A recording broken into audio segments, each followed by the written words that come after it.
નમસ્કાર, GS news 24/7 માં આપનું સ્વાગત છે। હવે જોઈએ આજના સમાચાર। બગોદરા તારાપુર રોડ ઉપર છગડો રિક્ષા અને કાર સામસામે ધડાકાભેર અથડાયા।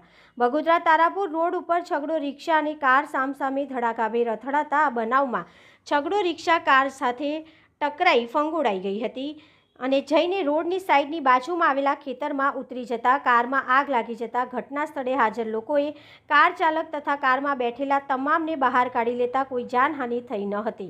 આ બનાવમાં છગડો રિક્ષા ચાલકને માથાના ભાગે સામાન્ય ઈજા થતાં બગોદરા સરકારી દવાખાને સારવાર માટે લઈ જવામાં આવ્યા હતા। બાદમાં નજીકના પોલીસ સ્ટેશન બગોદરા ખાતે જાણ કરતા બગોદરા પોલીસ ઘટના સ્થળે આવી હાઈવે ઉપર થયેલા ટ્રાફિક જામને કાર્યરત કરવામાં આવ્યો હતો। Reporter Mahendra Makwana, Gujarat secure news, Bagodara.